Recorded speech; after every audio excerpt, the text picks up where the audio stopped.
एस्ट्रोकेपी के सभी दर्शकों को राधे राधे। ओम नमो नारायण। आप सभी को हर मनोकामना पूर्ण करने वाली, अनजाने में हुए हर पाप, दोष, संताप और श्राप से मुक्ति दिलाकर जीवन में शुद्धता और मोक्ष का मार्ग प्रशस्त करने वाली साल की सबसे कल्याणकारी एकादशी तिथि परमा एकादशी की अनंत शुभकामनाएं। भक्तों, अधिक मास, जिसे पुरुषोत्तम मास भी कहा जाता है, इसके कृष्ण पक्ष की एकादशी तिथि, जिसे परमा एकादशी कहा जाता है, जो कि पुरुषोत्तम मास की अंतिम एकादशी है, इस बार 11 जून 2026 को मनाई जाएगी।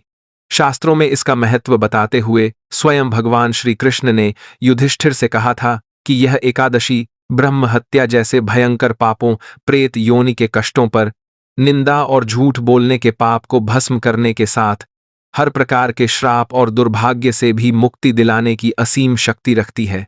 तो इस पवित्र दिन भले ही आप पूजा पाठ, व्रत या उपवास कर पाएं या ना कर पाएं, पर साल की इस पावन परमा एकादशी पर स्त्री, पुरुष और बच्चे जरूर खा लेना। यह 5 चीजें भगवान श्री हरि विष्णु एवं माता लक्ष्मी करेंगे। साक्षात कृपा आजीवन रहेंगे। धन संपदा से परिपूर्ण हर इच्छा और मनोकामना होगी तुरंत पूरी। जी हां भक्तों, इस अधिक माह की परमा एकादशी पर चाहे आप एकादशी का व्रत कर रहे हो या नहीं भी कर रहे हो, फिर भी आपको शास्त्रों में बताई गई इन 5 चीजों का सेवन इस एकादशी पर जरूर करना चाहिए, क्योंकि पुराणों के अनुसार अधिक माह की एकादशी के दिन इन चीजों का सेवन आपके भाग्य के संकट को खत्म कर श्रेष्ठ पुण्य प्रदान करता है। लेकिन भक्तों, जितना पुण्यकारी है इन 5 चीजों का सेवन करना, उतना ही इन 5 चीजों के सेवन से आपको भयंकर पाप लग सकता है। इसीलिए आपको इस परमा एकादशी पर कुछ चीजें भूलकर भी नहीं खानी चाहिए। साथ ही इसी वृतांत में हम आपको उस चमत्कारी चीज के बारे में भी बताएंगे, जिसे इस दिन खा लेने से तत्काल मिटेगी आपकी गरीबी, पितरी करेंगे साक्षात कृपा, दूर होगी जीवन से सभी परेशानियां, सभी दोष होंगे दूर, इतना धन आएगा कि संभाले नहीं संभलेगा। इसलिए भक्तों, आज की इस बेहद ही महत्वपूर्ण कथा को शुरू से लेकर अंत तक पूरा जरूर सुनिएगा। भक्तों, अधिक महीने के कृष्ण पक्ष की एकादशी को परमा एकादशी कहा जाता है, जो कि इस पुरुषोत्तम मास की अंतिम एकादशी भी है। यह अपने साथ बेहद ही शुभ मांगलिक योगों को लेकर आ रही है। शास्त्रों में वर्णित है कि यह एकादशी भगवान श्री हरि विष्णु जी और उनके स्वरूप को अत्यंत ही प्रिय है, और इस दिन तुलसी के पौधे में साक्षात देवी लक्ष्मी और भगवान विष्णु का आशीर्वाद समाहित माना जाता है, जिस वजह से इस दिन व्रत रखकर भगवान श्रीमन नारायण, माता लक्ष्मी जी और पवित्र तुलसी के पौधे की पूजा अर्चना करने से व्यक्ति को समस्त पापों से मुक्ति मिलती है, जैसा कि नाम से ही स्पष्ट है। परमा एकादशी अपार पुण्य और दुर्लभ सिद्धियां तथा धन प्रदान करने वाली है।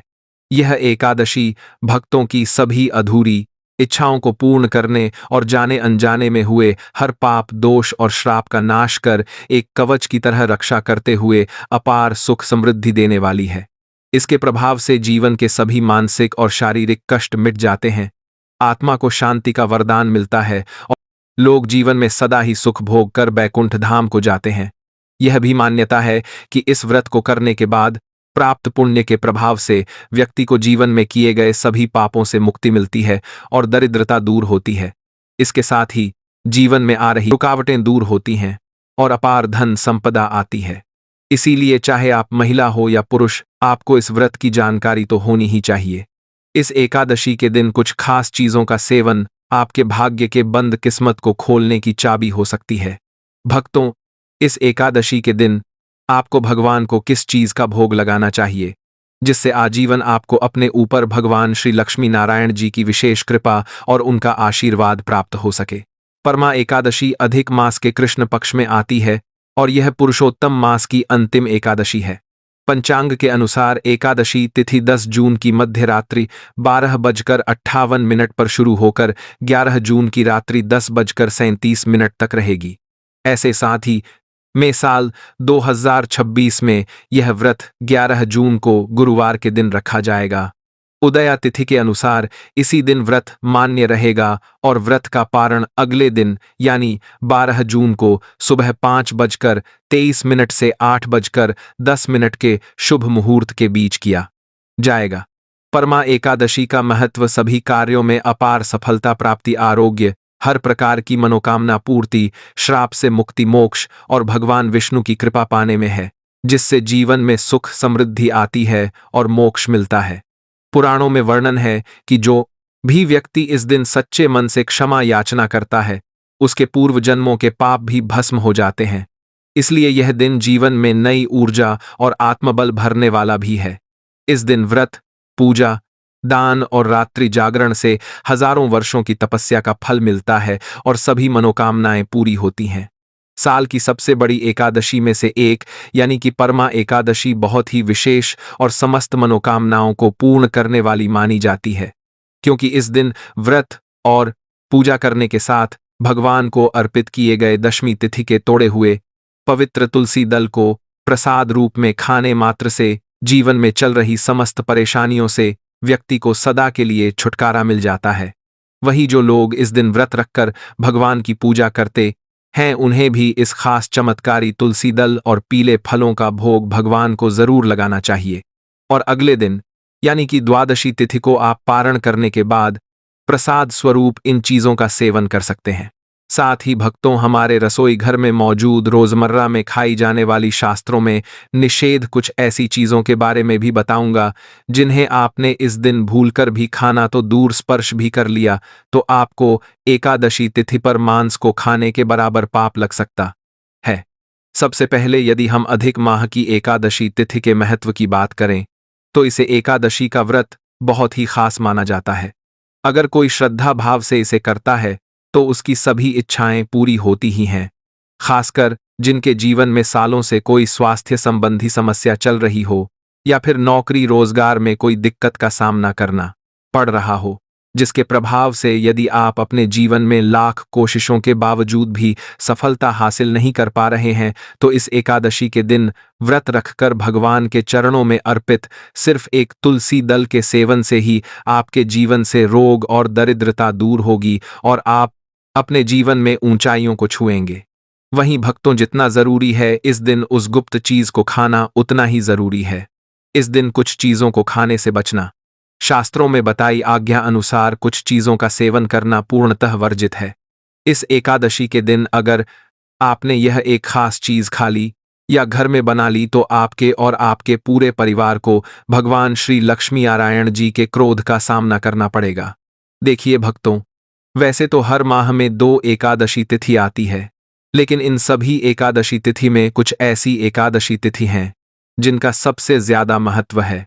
उन्हीं में एक है यह परमा एकादशी। शास्त्रों में बताई जानकारी अनुसार जो भी मनुष्य अपने जीवन काल में परमा एकादशी का व्रत करता है, उसे भगवान श्री लक्ष्मी नारायण जी की विशेष कृपा आजीवन प्राप्त होती है। लेकिन यदि सभी एकादशी करना संभव ना हो तो भी इस एकादशी के व्रत को रखने की कोशिश जरूर करनी चाहिए, क्योंकि यह एकादशी भगवान श्री हरि विष्णु जी को अत्यंत प्रिय है। ऊपर से 11 जून 2026 के दिन कई अत्यंत ही दुर्लभ ग्रह नक्षत्रों का विशिष्ट योग बनने जा रहा है। मान्यता है कि इन योगों में पूजा पाठ और दान करने से कई गुना पुण्य मिलता है और इन्हीं दुर्लभ ग्रह नक्षत्रों के प्रभाव से इस एकादशी तिथि सिर्फ इस एक चीज को खा लेने से व्यक्ति का भाग्य उदय होना तय है। साथ ही साथ हम आपको पद्म पुराण, स्कंद पुराण और विष्णु धर्मोत्तर पुराण एवं श्रीमद् भागवतम के अनुसार अधिक माह की एकादशी पर आपको कैसा खाना घर में कभी नहीं बनाना चाहिए, यह भी बताएंगे। मान्यता अनुसार जो भी व्यक्ति यह एक चीज गलती से भी एकादशी तिथि के दिन खा लेता है, उसके द्वारा किए गए सभी पुण्य कर्म छिन्न हो जाते हैं, जिसकी वजह से उन्हें अपने जीवन में संकटों परेशानियों का सामना करना पड़ता है। साथ ही जाने परमा एकादशी के दिन एवं पारण पर आपको ऐसा क्या खाना चाहिए एवं भगवान को ऐसी कौन सी चीज का भोग आपको नहीं लगाना चाहिए, आइए जानते हैं उनके बारे में। भक्तों, इस एकादशी तिथि पर जब आप भगवान श्रीमन नारायण और माता लक्ष्मी जी की पूजा करें तो प्रसाद में उन्हें फल का भोग अवश्य लगाएं और विशेष रूप से पीले फलों और तुलसी दल का भोग जरूर लगाएं, क्योंकि यह इस एकादशी का मुख्य प्रसाद है। अभी के मौसम अनुसार जो फल बाजार में उपलब्ध हो उनका आप भोग भगवान को जरूर लगाएं, क्योंकि स्कंद पुराण, नारद पुराण जैसे विभिन्न शास्त्रों में वर्णित है कि भगवान हरिकेशव को हतुफल अर्पण करने से विशेष प्रसन्नता होती है। तो सेब, अमरूद, आम, तरबूज, इन सभी फलों से कोई भी 3 फल भगवान श्रीमन नारायण को अर्पित कर सकते हैं। यदि किसी कारणवश आप तो फलों में से कोई भी फल भगवान को अर्पित ना कर पाएं, तो चिंता की कोई बात नहीं है। आप प्रेम और श्रद्धा से मिश्री या किशमिश का भोग भी भगवान श्री हरि विष्णु को लगाएं, क्योंकि हमारे पालनकर्ता जगत के नाथ भगवान श्री लक्ष्मी नारायण केवल आपके सच्चे भाव, भक्ति और प्रेम को ही स्वीकार करते हैं। भोग में सामर्थ्य से अधिक श्रद्धा का मूल्य होता है। यदि आप पंचरंगी फल अर्पित करना चाहे तो यह भी अत्यंत पुण्यकारी होता है, जैसे कि पीला केला, हरा अमरूद, लाल सेब, संतरा और नारियल। परंतु एक बात का सदा ध्यान रखें कि नाशपाती का फल ना तो भगवान विष्णु को अर्पित करना चाहिए और ना ही माता लक्ष्मी को। शास्त्रों के अनुसार नाशपाती का फल देवताओं के पूजन में वर्जित माना गया है, अतः इसे भोग में ना रखें। आपका प्रेम, नियम और शुद्ध भावना ही भगवान के लिए प्रिय है। साथ ही यदि आपके घर में लड्डू गोपाल हैं और आप रोज अपने घर में बना भोजन का उन्हें भोग लगाते हैं, तो इस बात का विशेष रूप से ध्यान रखें कि ना ही सिर्फ एकादशी तिथि पर बल्कि किसी भी दिन लड्डू गोपाल को गाजर, लाल, मसूर की दाल और प्याज, लहसुन से बनी सब्जियों का भोग नहीं लगाना चाहिए। इन सब्जियों को तामसिक भोजन में गिना जाता है, इसीलिए इन्हें भोग में शामिल नहीं किया जाता है। इसके अतिरिक्त मूली का भी भोग आपको गलती से भी भगवान श्री हरि विष्णु और माता लक्ष्मी जी की पूजा में नहीं लगाना चाहिए, क्योंकि यह फल तमोगुणी माना गया है, इसलिए इसका भोग आप न लगाएं। लेकिन आप इसका व्रत के दौरान सेवन जरूर कर सकते हैं। इसी के साथ भक्तों, जो भी व्यक्ति किसी भी शुभ दिन खास करके परमा एकादशी पर भगवान को अर्पित किया गया पंचामृत का सेवन करता है, उसके जीवन में कभी धन की कमी नहीं होती। पंचामृत को बनाने के लिए गाय का शुद्ध दूध, दही, शहद, गुड़ और घी का उपयोग करें और भगवान के श्री विग्रह को इस नवनिर्मित द्रव्य से स्नान कराएं। फिर इस द्रव्य को एक पात्र में इकट्ठा कर 1/10 का तोड़ा हुआ तुलसी का पत्ता डालकर घर के सभी लोग इसे ग्रहण करें।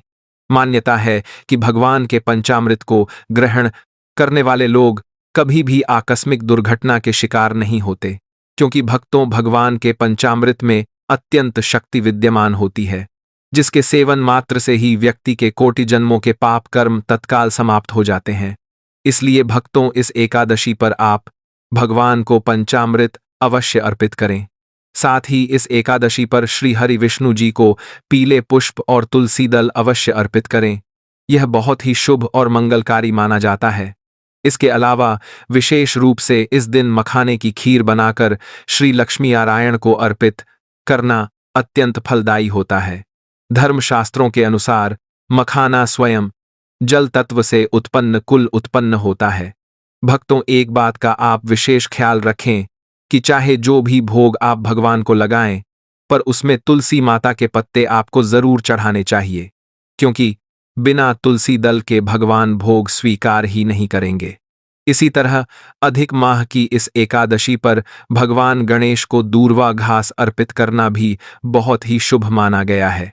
एकादशी के दिन प्रातःकाल स्नान करके विधिपूर्वक भगवान गणेश को हरि दूर्वा अर्पित करने से उसके जीवन से दरिद्रता सदा के लिए समाप्त हो जाती है। भगवान गणपति की कृपा से ऐसा व्यक्ति जीवन में कभी निर्धन नहीं रहता। इसीलिए हो सके तो इस दिन भगवान गणेश जी को दूर्वा अर्पित करने के बाद आप इसे अपने परिवार में प्रसाद स्वरूप बांटें। भगवान गणेश की कृपा उस घर के हर सदस्य पर बनी रहती है। जिन भक्तों की कुंडली में ग्रह नक्षत्र प्रतिकूल चल रहे होते हैं, उनके लिए यह दिन विशेष अवसर प्रदान करता है। अगर इस दिन सच्चे मन से माता लक्ष्मी को केसर युक्त साबूदाने की खीर अर्पित की जाए तो कुंडली के सभी दोष शांत हो जाते हैं। यह उपाय इतना चमत्कारी है कि कई बार व्यक्ति के भाग्य का बंद दरवाजा खुल जाता है। परंतु इस दिन की पूजा जितनी फलदायक होती है, उतनी ही कठोर मर्यादाओं से भी बंधी होती है। अधिक मास की इस एकादशी के दिन कुछ विशेष वस्तुएं घर में बनाना और खाना पूरी तरह वर्जित माना गया है। धर्मशास्त्रों में स्पष्ट कहा गया है कि इस दिन घर में लहसुन और प्याज से बना हुआ कोई भी तामसिक भोजन नहीं बनाना चाहिए। यह खाद्य पदार्थ भगवान श्री हरि विष्णु और माता लक्ष्मी की पूजा के पूर्ण विरुद्ध माने गए हैं। तामसिक भोजन हमारे मन, वचन और कर्म को प्रभावित करता है, जिससे ईश्वर की कृपा का मार्ग अवरुद्ध हो जाता है। 11 जून को पड़ने वाली इस एकादशी पर शुभ संयोग बन रहे हैं जो इसे और अधिक प्रभावशाली बनाते हैं। इसलिए इस दिन किसी भी प्रकार की गलती, विशेषतः भोजन से संबंधित, भूल नहीं होनी चाहिए। यदि कोई व्यक्ति इस शुभ अवसर पर लहसुन प्याज युक्त भोजन बनाता है या खाता है तो उसे श्री हरि विष्णु के कोप का सामना करना पड़ सकता है, क्योंकि प्याज और लहसुन की उत्पत्ति राहु और केतु के रक्त एवं अस्थि से हुई थी, जिसकी वजह से इनमें तमोगुण सबसे अधिक मात्रा में होता है। इसलिए भले ही यह जमीन में आलू के जैसे उगते हो, लेकिन इनका भगवान को भोग लगाना और भक्ति मार्ग में चल रहे वैष्णवों को ग्रहण करना निषेध माना गया है, क्योंकि यह मन को अशांत और कामी बनाते हैं। साथ ही साथ शास्त्रों के अनुसार नारियल को श्री फल कहा गया है। श्री यानी माता, लक्ष्मी यानी इसे माता लक्ष्मी का ही फल कहा गया है। परमा एकादशी पर सूखा नारियल को कद्दूकस करके दूध और मिश्री में मिलाकर एक विशेष भोग बनाया जाता है। इसे श्रीफल खीर भी कहते हैं। यह श्री हरि को अत्यंत प्रिय मानी गई है, तो आप इसका भी भोग लगा सकते हैं। इससे आपको निश्चित रूप से धन लाभ प्राप्त होगा। पर यदि आप अस्वस्थ हैं या किसी भी कारणवश भगवान के लिए बताए गए भोग की व्यवस्था नहीं कर पाते हैं, तो भी आपको डरने घबराने की आवश्यकता बिल्कुल नहीं है। आप इस दिन अपने घर में खुद के लिए जो भी सात्विक भोजन बनाएं, उसे ही भगवान श्री हरि विष्णु और माता लक्ष्मी जी को अर्पित कर दें। पर उस भोजन में लहसुन प्याज नहीं होना चाहिए, और ना ही उस चूल्हे पर या उस पात्र में कभी नॉनवेज बना या खाया गया हो, तो इस बात का आपको ख्याल रखना है। वहीं भक्तों शास्त्रों में यह भी उल्लेख मिलता है कि एकादशी के दिन जड़ और भूमिगत कंद, मूल जैसे आलू, शकरकंद आदि से भी परहेज करना चाहिए, क्योंकि इन्हें भी तामसिक आहार की श्रेणी में रखा गया है। यह भूमि के भीतर उगते हैं और भूमि के दोषों को ग्रहण करते हैं। व्रत में केवल सात्विक फलाहार जैसे दूध, फल, सूखे मेवे और पानी को ही शुद्ध माना गया है। भक्तों, यह एकादशी आरोग्य और मोक्ष प्राप्ति का द्वार खोलती है, सभी पापों का नाश करती है और जीवन की सभी बाधाओं को हरती है। इस वृतांत में बताई गई भूलों से बचकर आप न केवल इस जन्म में भौतिक सुखों से वंचित होने से बच सकते हैं, बल्कि 7 जन्मों तक दरिद्रता भी आपके पास नहीं आएगी। यही कारण है कि एस्ट्रोकेपी पर आज का यह ज्ञानवर्धक वृतांत आपके जीवन के लिए बहुत महत्वपूर्ण साबित होने जा रहा है। इसलिए इसे ध्यानपूर्वक अंत तक ग्रहण करें और केवल अपने पास तक सीमित मत रखिए, बल्कि कम से कम लोगों तक इसे अवश्य साझा कीजिए। ऐसा करने से न केवल आपका कल्याण होगा, बल्कि आप दूसरों का भी भला करेंगे और आपको 2 गुना पुण्य मिलेगा। भविष्य पुराण में साफ लिखा है कि जो व्यक्ति कलयुग में लोगों की मदद अपदमारायण करता है, उसे कभी धनहीन होने का भय नहीं रहता और भगवान श्री लक्ष्मी नारायण की असीम कृपा उस पर सदा बनी रहती है, क्योंकि नेकी कभी व्यर्थ नहीं जाती। हर पुण्य का हिसाब भगवान स्वयं रखते हैं। इसीलिए इसे बीच बीच में छोड़कर पढ़ने से बचिए, क्योंकि अधूरी जानकारी व्यक्ति के जीवन भर दुख और परेशानियों का कारण बन सकती है। अब आइए आगे बढ़ते हैं और जानते हैं पहली महत्वपूर्ण सावधानी। सबसे पहला नियम माता तुलसी से जुड़ा हुआ है।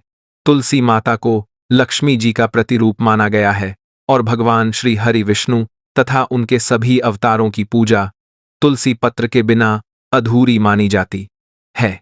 लेकिन इस विशेष दिन पर एक बात का ध्यान रखना बहुत आवश्यक है कि परमा एकादशी के दिन तुलसी मैया को जल अर्पित नहीं करना चाहिए और ना ही उन्हें स्पर्श करना चाहिए या उनके पत्ते तोड़ने चाहिए। शास्त्रों के अनुसार माता तुलसी स्वयं भगवान श्री हरि जी के लिए इस दिन व्रत रखती हैं, और यदि आप इस दिन उन पर जल चढ़ाते हैं तो उनका व्रत खंडित हो जाता है। परिणाम स्वरूप आपको पुण्य की जगह उनका क्रोध प्राप्त हो सकता है। इसीलिए इस दिन तुलसी माता को जल अर्पित करने या छूने से बचें। इस रात को जागकर भजन कीर्तन करने, ध्यान लगाने और भगवान विष्णु का नाम जपने से मन और शरीर दोनों को शांति मिलती है। शास्त्रों में कहा गया है कि इस रात जागने वाले को मां लक्ष्मी का आशीर्वाद प्राप्त होता है। अगर कोई व्यक्ति इस दिन आलस्य में समय गुजार देता है या रात को जल्दी सो रहे जाता है तो वह उस दिव्य ऊर्जा और लक्ष्मी कृपा से वंचित रह जाता है। इसीलिए इस दिन का सही पालन करने लिए जरूरी है कि रात भर जागकर भक्ति और पूजा की जाए। साथ ही साथ भक्तों परमा एकादशी पर केवल व्रत और पूजा ही पर्याप्त नहीं माने जाते। दान का विशेष महत्व है और बिना दान किए यह पर्व अधूरा रह जाता है। इस दिन जरूरतमंदों को अन्न, तिल, वस्त्र, फल, मिठाई या धन देना बेहद शुभ होता है। दान करने से भगवान विष्णु का आशीर्वाद जीवन में प्रवेश करता है और घर में सुख समृद्धि का वास होता है। जो लोग इस दिन दान नहीं करते, उनके पुण्य का फल अधूरा रह जाता है। इसलिए चाहे थोड़े ही साधन क्यों ना हो, अपनी क्षमता के अनुसार दान अवश्य करना चाहिए। इसके अलावा भक्तों कई लोग अक्सर हमसे यह प्रश्न करते हैं कि हमारे घर में अशांति है, हमारे घर में अक्सर वाद विवाद होता रहता है, पैसों को लेकर हर माह तंगी जैसे हालत हो ही जाते हैं, आए दिन कोई ना कोई परिवार में बीमार हो जाता है। तो देखिए भक्तों, इसका सबसे बड़ा जो कारण है वह है भगवान की पूजा में हो रही गलती। अक्सर देखा गया है कि कई लोग अपने घरों के मंदिरों में या व्यवसाय स्थल पर भगवान की बड़ी बड़ी मूर्तियों को रख देते हैं, जिससे आपकी परेशानियां सही मायने में शुरू होती हैं। क्योंकि शास्त्रों में अंगूठे से बड़े आकार के मूर्ति अथवा शिवलिंग को रखना वर्जित है। ऐसी मूर्तियों में नकारात्मक ऊर्जा का वास हो सकता है। इसीलिए यदि आप इन मूर्तियों को रख भी रहे हैं तो आप इनकी प्राण प्रतिष्ठा जरूर करवा लें। वहीं एकादशी पर दान पुण्य करना वैसे तो शुभ माना जाता है, लेकिन शास्त्रों में इस दिन कुछ चीजों का दान करना शुभ नहीं माना जाता है। जैसे लोहा या लोहे से निर्मित वस्तु भी किसी को नहीं देना चाहिए। तामसिक चीज का दान आपको इस दिन भूलकर भी नहीं करना चाहिए। इससे आपकी कुंडली में माता लक्ष्मी और शुक्र ग्रह का भाव कमजोर हो जाता है।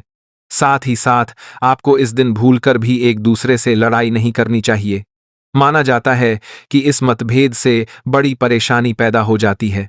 11 जून को पड़ने वाले परमा एकादशी के इस शुभ दिन कोई भी काम ना करें जिससे दाम्पत्य जीवन में परेशानी आ जाए। इस दिन दंपत्ति को आपसी तालमेल एवं प्रेम से रहना चाहिए।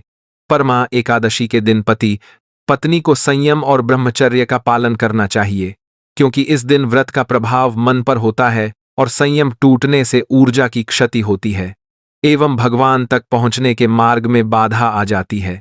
यह एकादशी गुरुवार को पड़ रही है। इस दिन आप तुलसी के पत्ते भूलकर भी ना तोड़ें। एकादशी तिथि में तुलसी दल तोड़ना वर्जित माना गया है।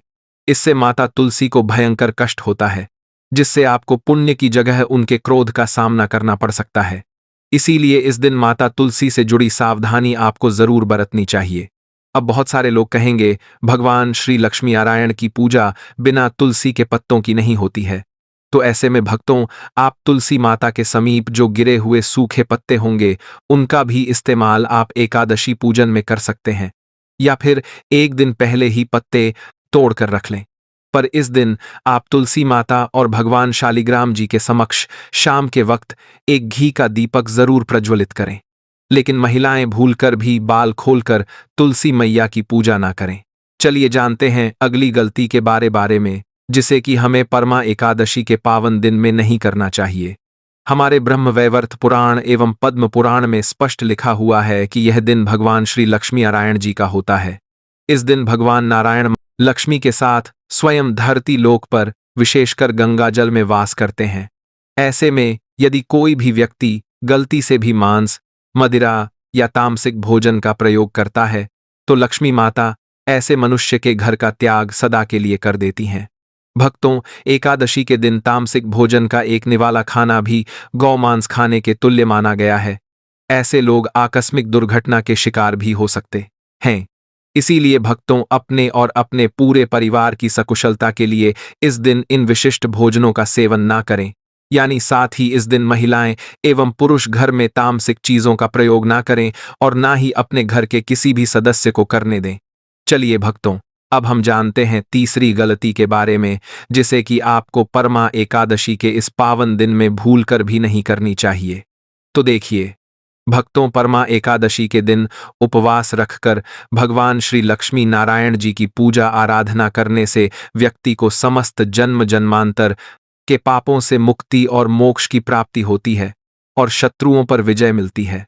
लेकिन शिव महापुराण में कुछ खास लोगों के बारे में बताया गया है, जो यदि यह व्रत रख लेते हैं तो इसका दुष्परिणाम उनके पूरे परिवार को भुगतना पड़ सकता है और हंसते खेलते घर में आपके जीवन में आएगी ऐसी भयानक गरीबी, ऐसा भयंकर और कभी ना खत्म होने वाला क्लेश तथा ऐसी दारुण कंगाली, जिससे आपको और आपके पूरे परिवार को पूरे जीवन भर दर दर की ठोकरें खानी पड़ेंगी और अपने ही कर्मों पर खून के आंसू रोना पड़ेगा। शाश्वत और सनातन हिंदू धर्म तथा अत्यंत प्राचीन वैदिक परंपराओं में एकादशी का यह व्रत किसी भी मनुष्य या सुहागन महिला के लिए उसके स्वयं के प्राणों से, उसके वजूद और उसके अस्तित्व से भी अधिक प्रिय, पावन, श्रेष्ठ और महत्वपूर्ण माना गया है। यह व्रत केवल भूखे और प्यासे रहने का या शरीर को सुखाने का नाम बिल्कुल भी नहीं है, बल्कि यह ईश्वर के प्रति असीम प्रेम, अटूट विश्वास और भक्त तथा भगवान के उस जन्म जन्मांतर के पवित्र बंधन का एक महान उत्सव है, जिसे साक्षात स्वर्ग के देवता भी हाथ जोड़कर नमन करते हैं, जो मनुष्य को अपार अर्थात कभी ना समाप्त होने वाला महापुण्य प्रदान करता है। परंतु दोस्तों, हमारे अत्यंत पवित्र शास्त्रों, वेदों, 18 पुराणों और महान धर्म ग्रंथों में इस बात की भी बहुत ही सख्त, अत्यंत स्पष्ट और बहुत ही कड़ी मनाही की गई है कि कुछ विशेष शारीरिक मानसिक अवस्थाओं और विषम परिस्थितियों में भक्तों को यह महाव्रत अपने स्वप्न में भी करने का विचार अपने मन में नहीं लाना चाहिए। सबसे पहले हम बहुत ही विस्तार और शास्त्रों के अचूक प्रमाण के साथ यह जानेंगे कि वह कौन से 7 प्रकार के लोग या सुहागिन महिलाएं हैं जिन्हें यह व्रत भूलकर भी नहीं करना है। हमारे सनातन धर्म के परम पवित्र शास्त्रों, गरुड़ पुराण और अन्य महान धर्म ग्रंथों में सबसे पहले उन माताओं और बहनों को यह व्रत रखने की अत्यंत सख्त और सबसे कड़ी मनाही की गई है, जो गर्भवती हैं या गर्भिणी अवस्था में हैं। जी हाँ दोस्तों, जो माताएं और मेरी अत्यंत प्यारी बहनें गर्भिणी अवस्था के इस पवित्र और नाजुक समय से गुजर रही हैं, जिनके गर्भ में साक्षात ईश्वर के आशीर्वाद के रूप में एक नन्ही सी बहुत ही मासूम सी जान पल रही है, जो अपने शरीर के भीतर एक नए जीवन का सृजन कर रही हैं और इस संसार में एक नए जीव को जन्म देने वाली हैं। उन्हें परमा एकादशी का यह अत्यंत कठोर, लंबा या निर्जला व्रत भूलकर भी नहीं करना चाहिए। हमारे धर्मशास्त्रों, महर्षि चरक द्वारा रचित महान चरक संहिता और आयुर्वेद के अत्यंत कठोर प्राचीन ग्रंथों में बिल्कुल स्पष्ट और पूर्ण रूप से वैज्ञानिक तौर पर यह कहा गया है कि गर्भस्थ शिशु को हर पल, हर एक क्षण अपनी माता के शरीर से ही निरंतर पोषण, जीवनदायी जल, शुद्ध रक्त और आवश्यक ऊर्जा की सख्त आवश्यकता होती है और एक गर्भवती मां के पूरे दिन भर बिना अन्न और जल ग्रहण किए कठोर तपस्या में भूखे प्यासे रहने से उस अत्यंत कोमल, निर्दोष और अजन्य शिशु को भयंकर शारीरिक कष्ट, कुपोषण और उसके प्राणों पर भारी संकट आ सकता है। हमारे अत्यंत दयालु, कृपालु और करुणा के अथाह सागर भगवान श्री हरि विष्णु कभी भी अपने किसी भी भक्त से यह बिल्कुल नहीं चाहते कि उनकी किसी भी प्रकार की भक्ति, उनका कोई पूजा पाठ या उनकी आराधना के लिए किसी भी मासूम, बेजुबान और घरा सकता है अजन्य शिशु को रत्ती भर भी कोई पीड़ा या कष्ट सहना पड़े। गर्भ में पल रहा वह नन्हा और कोमल शिशु साक्षात परमेश्वर का ही एक अत्यंत पवित्र अंश होता है और अपनी अज्ञानता या हठ में आकर उस कोमल शिशु को कष्ट देना सीधे तौर पर साक्षात ईश्वर को शारीरिक कष्ट देने के घोर और भयंकर पाप के समान माना गया है। ऐसी संवेदनशील अवस्था में सुहागिन महिलाएं केवल अपने हृदय के सात्विक भाव से अपने चंचल मन को एकाग्र करके अपने घर पर ही किसी आरामदायक आसन पर बैठकर मानसिक रूप से भगवान नारायण की पूरे विधि विधान से पूजा कर सकती हैं। एकादशी की पावन और चमत्कारी कथा का केवल श्रवण कर सकती हैं, लेकिन उन्हें किसी भी कीमत पर कठोर उपवास रखकर स्वयं के शरीर को और अपने अजन्य बच्चे को सुखाने का या उसे कष्ट देने का घोर पाप अपने सिर पर बिल्कुल भी नहीं लेना चाहिए। इसी अत्यंत रहस्यमयी और ज्ञानवर्धक श्रृंखला में दूसरी श्रेणी में उन लोगों का बहुत ही स्पष्ट और कड़े शब्दों में वर्णन आता है जो किसी भयंकर बहुत ही लंबी या गंभीर बीमारी से ग्रसित हैं, जिनका शरीर किसी भयानक रोग, तेज ज्वर या बहुत अधिक कमजोरी के कारण अत्यंत दुर्बल, थका हुआ और कृशकाय हो चुका है, या जो अपने जीवन और प्राणों की रक्षा के लिए डॉक्टर के परामर्श पर नियमित रूप से भारी औषधियों और प्राण रक्षक दवाइयों का दिन रात सेवन कर रहे हैं। हमारे महान हिंदू धर्म समझदार और महान हिंदू धर्म दवाइयों के करारे और गौरवशाली वैदिक संस्कृति में हमेशा से ही मनुष्य के इस दुर्लभ शरीर को ही धर्म का, मोक्ष का और सारे सत्कर्मों का सबसे पहला, सबसे महत्वपूर्ण और मुख्य साधन माना गया है। शास्त्रों में बार यही कहा गया है कि शरीर माध्यन खलु धर्म साधन, अर्थात यदि आपका शरीर ही पूरी तरह से स्वस्थ नहीं है, आप भारी शारीरिक दुर्बलता के कारण अपने बिस्तर से उठ भी नहीं पा रहे हैं, भयंकर कमजोरी से आपको हर समय चक्कर आ रहे हैं और आप पूरी तरह से केवल प्राण रक्षक दवाइयों और दूसरों की सेवा पर ही निर्भर हैं, तो आपको अपनी इस अत्यंत दुर्लभ और ईश्वर की दी हुई महान मानव देह को व्यर्थ का भारी कष्ट देकर और हठपूर्वक भूखे रहकर यह एकादशी का अत्यंत कठोर व्रत बिल्कुल भी नहीं रखना चाहिए। अपनी बीमार और लाचार देह को व्यर्थ की भयानक पीड़ा देकर, स्वयं को अकारण ही सताकर या अपने प्राणों को भारी संकट में डालकर की गई कोई भी अज्ञानतापूर्ण तपस्या या कोई भी हठ वाला व्रत भगवान कभी भी किसी भी जन्म में स्वीकार नहीं करते हैं। ऐसी बीमार और असहाय अवस्था में रहने वाले लोग अपने घर पर ही आराम से रहकर पूर्ण रूप से शुद्ध सात्विक और बिना प्याज लहसुन का अत्यंत सादा भोजन ग्रहण करके अपनी सभी जरूरी दवाइयां उचित समय पर लेकर अत्यंत सच्चे, पवित्र और निर्मल मन से एकादशी की कथा का केवल श्रवण कर सकते हैं और भगवान विष्णु का ध्यान कर सकते हैं। इसी अत्यंत महत्वपूर्ण और कल्याणकारी कथा में आगे बढ़ते हुए तीसरी अत्यंत महत्वपूर्ण और ध्यान देने योग्य बात उन सभी लोगों और सुहागिन महिलाओं पर पूरी सख्ती से लागू होती है जिनके घर परिवार में, उनके कुल में या उनके मायके अथवा ससुराल पक्ष में कहीं भी सूतक या पातक लगा हुआ हो। ऐसे अशुद्ध अवस्था वाले लोगों को भी परमा एकादशी का यह परम पावन व्रत भूलकर भी अपनी भूल चूक में भी नहीं करना चाहिए।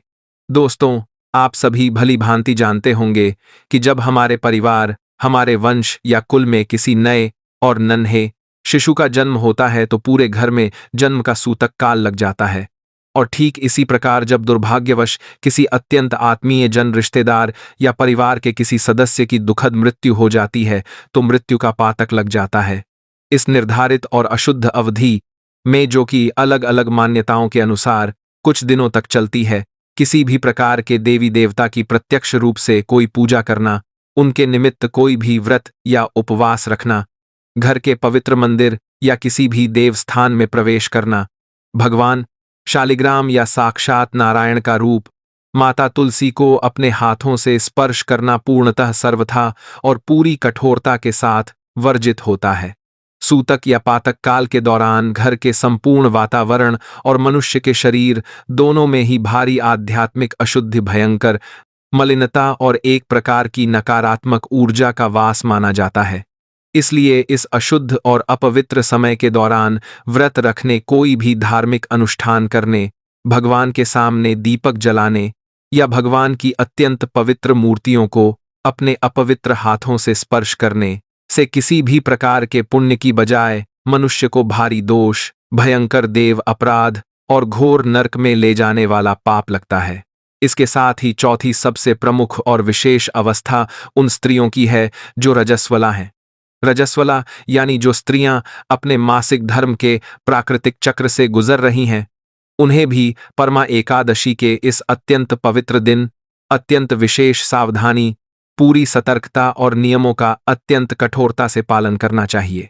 मासिक धर्म के उन शुरुआती और अशुद्ध दिनों में स्त्रियों को किसी भी पवित्र देव प्रतिमा, साक्षात हरि का रूप, माता तुलसी या घर के मंदिर में प्रत्यक्ष रूप से कोई भी पूजा करने, उन्हें अपने अपवित्र हाथों से तनिक भी स्पर्श करने, उन पर किसी भी प्रकार का जल या पंचामृत चढ़ाने या फिर व्रत के कड़े और कठिन नियमों का कठोरता से पालन करने की अत्यंत सख्त और बहुत ही कड़ी मनाही हमारे सभी धर्मशास्त्रों में स्पष्ट रूप से की गई। यह शारीरिक अवस्था स्त्री के लिए पूर्ण विश्राम, एकांतवास और शारीरिक अशुद्धि की होती है।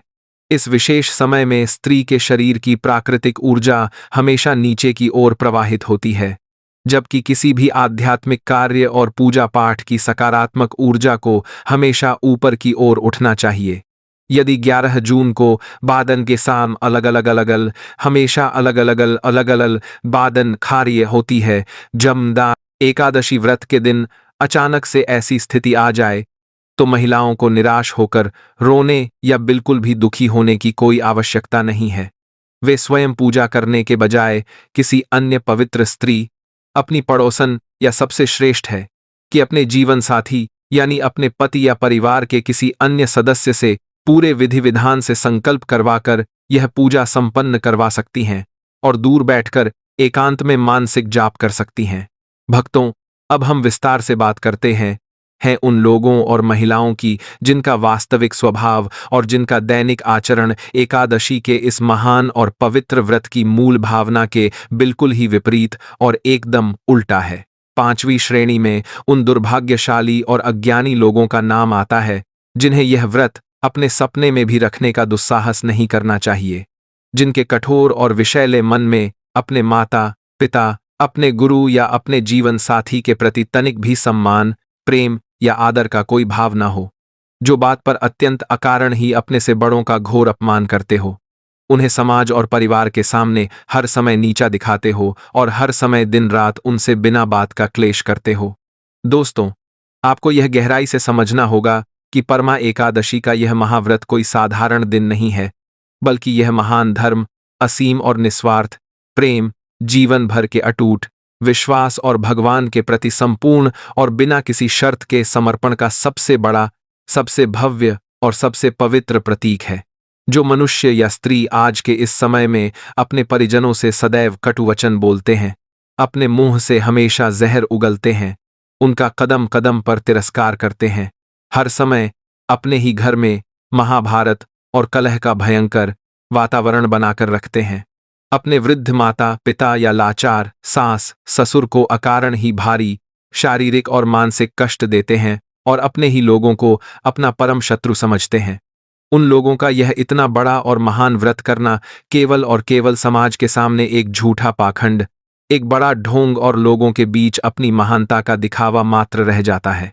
ऐसे हर समय कटुवचन बोलने वाले और अपने हृदय में विष के समान ईर्ष्या रखने वाले मनुष्यों का यह झूठा व्रत भगवान श्री हरि विष्णु कभी भी किसी भी जन्म में या किसी भी युग में स्वीकार नहीं करते और उन्हें इस व्रत का वह अपार फल कभी भी प्राप्त फुल नहीं होता।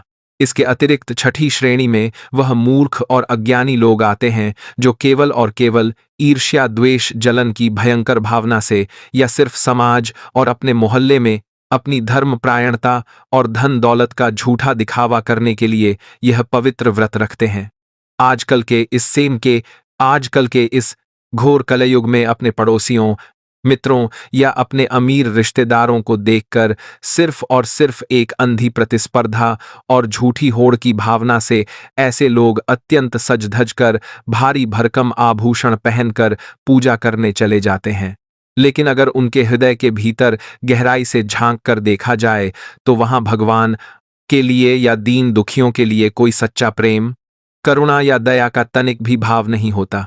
भगवान श्री हरि विष्णु केवल और केवल आपके हृदय के सच्चे भाव, आपकी आंखों से छलकते हुए निश्चल प्रेम और आपकी अत्यंत निर्मल तथा निष्काम भक्ति को ही स्वीकार करते हैं, बिना किसी सच्ची श्रद्धा के और केवल दूसरों में को नीचा दिखाने के उद्देश्य से रखा गया। यह एकादशी का महान व्रत ऐसे लोगों को भयंकर पाप और नर्क का भारी भागीदार बनाता है। और अंत में 7वीं सबसे प्रमुख श्रेणी उन अज्ञानी लोगों की आती है जो सुबह उठकर व्रत का संकल्प तो ले लेते हैं, लेकिन व्रत के उस पूरे पावन दिन वह तामसिक और गंदे विचारों, अत्यंत अकारण और भयंकर क्रोध तथा दूसरों की पीठ पीछे भयंकर निंदा और चुगली करने में पूरी तरह से लिप्त रहते हैं। जो लोग व्रत के उस परम पवित्र दिन भी अपने मुंह से दूसरों की निंदा करते हैं, अत्यंत गंदे अपशब्द बोलते हैं, अपने परिवार वालों पर ऊंची और कर्कश आवाज में बात करते हैं या बात बात बात पर अकारण लड़ते हैं, उनके द्वारा रखे गए व्रत का सारा संचित पुण्य और फल उसी क्षण भस्म होकर राख के ढेर में बदल जाता है और हमेशा हमेशा के लिए नष्ट हो जाता है। उपवास और व्रत का असली अर्थ केवल अपने पेट को भूखा मारना या अन्न का त्याग करना नहीं है, बल्कि इसका सच्चा अर्थ है अपने चंचल और भागते हुए मन, अपनी कटु वचन बोलने वाली जीभ और अपने सभी सांसारिक कर्मों से पूर्णतः पवित्र और एकाग्र शांत रहना। अतः यदि आपके स्वभाव में अत्यधिक और भयंकर क्रोध भरा है और आप दूसरों की बुराई किए बिना एक पल भी शांति से नहीं रह सकते, तो आपको भगवान का यह कठोर व्रत भूलकर भी नहीं करना चाहिए। भक्तों और हमारे इस प्यारे एस्ट्रोकेपी परिवार के सभी सदस्यों, अब जब हमने यह बहुत ही अच्छी तरह से और अत्यंत गहराई से जान लिया है कि आखिर किन 7 प्रकार के लोगों को यह व्रत बिल्कुल भी नहीं करना चाहिए, तो अब हम अपने अत्यंत प्राचीन शास्त्रों और आबी कैसे प्रकार के लोगों को मारा, वेद पुराणों के सबसे गहरे, सबसे गोपनीय और अत्यंत अचूक रहस्यों को उजागर करते हुए यह जानेंगे कि परमा एकादशी व्रत के इस अत्यंत सिद्ध और पावन दिन आखिर वह कौन से अत्यंत भयंकर और सर्वथा वर्जित काम हैं, जिन्हें भूलकर भी अपनी घोर अज्ञानता में भी किसी भी स्त्री या पुरुष को नहीं करना चाहिए। दोस्तों, यह गलतियां इतनी भारी, इतनी भयंकर और इतनी विनाशकारी हैं कि इनका दुष्परिणाम आपकी आने वाली 7 पुश्तों को भी भयंकर गरीबी और भयानक बीमारियों के रूप में जीवन भर भुगतना पड़ सकता है। सबसे पहली और सबसे बड़ी विनाशकारी गलती जो अक्सर लोग कर देते हैं, वह है अत्यंत पवित्र माता तुलसी की पत्तियों को बेरहमी से तोड़ने से जुड़ी हुई गलती। एकादशी व्रत के दिन सबसे प्रमुख और मुख्य रूप से भगवान विष्णु की पूरे विधि विधान से पूजा होती है और शास्त्रों का यह परम सत्य है कि बिना तुलसी दल के भगवान नारायण की कोई भी पूजा पूर्ण नहीं मानी जाती। लेकिन आपको यह अत्यंत महत्वपूर्ण बात हमेशा के लिए अपने मन में गांठ बांध लेनी चाहिए कि पूजा करने के लिए या पंचामृत में डालने के लिए माता तुलसी के कोमल पत्ते आपको उसी दिन नहीं तोड़ने चाहिए, बल्कि इन्हें एक दिन पहले ही तोड़कर सुरक्षित रख लेना चाहिए।